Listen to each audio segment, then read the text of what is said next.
Hi friends, today మన recipe వచ్చేసి chicken fry. And చాలా ఈజీ సింపుల్ ఫ్రై. మనం సింపుల్గా చేయొచ్చు. మనం ఎక్కడికైనా బయటికి వెళ్ళాలన్నా, మన పిల్లలకి బాక్స్ పెట్టి ఇచ్చాలన్నా చాలా ఈజీగా చేసేయచ్చు. అండ్ ఫస్ట్ అయితే నేను 3 స్పూన్స్ ఆఫ్ ఆయిల్ వేసాను. అండ్ ముందుగానే కడిగి పెట్టుకున్నాను చికెన్ అయితే.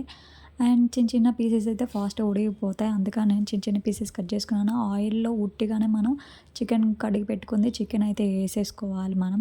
కొంచెంసేపు ఉడకబెట్టుకోవాలి. కుక్ అవ్వాలి కదా బాగా లోపల. సో, అందుకని అంతలోపల ఆనియన్స్ అయితే నేను కట్ చేసేసుకున్నాను. సో, ఆనియన్స్‌లోనే మనకి ఒక 20% అయితే మనకు కుక్ అయిపోయినాయి. అందుకని నేను ఆనియన్స్ కూడా ఏసేసాను. ఇప్పుడైతే నాదే ఫాస్ట్ అయితే పెట్టేస్తున్నాను వీడియో. సో, ఫాస్ట్‌గా అయితే కుక్ అయిపోయినాయి. అది చూసారు కదా! అలా కొంచెం బ్లాక్‌గా రావాలి ఆనియన్స్. అప్పుడైతే మన టేస్ట్ బావుంటది. Salt and garam masala, dhania powder, కారం అండ్ టర్మరిక్ పౌడర్ కొంచెం ఏసి అలా ఒక 5 మినిట్స్ కలిపెట్టిన తర్వాత నేను కొంచెంసేపు ఆగి తర్వాత నేను గరం మసాలా అయితే ఏసేసాను. ఫ్రెష్‌ది అయితే అప్పుడే బావుంటది. సో, 1 డే తర్వాత అయితే ఏం కాదు, బావుంటది టేస్ట్ అయితే. చూడండి ఇలా సింపుల్‌గా చేసుకుంటే ఎవరికైనా నచ్చుతాయి. ప్లీజ్ ఫ్రెండ్స్, మీకు నచ్చితే లైక్, షేర్, సబ్స్క్రైబ్ ప్లీజ్.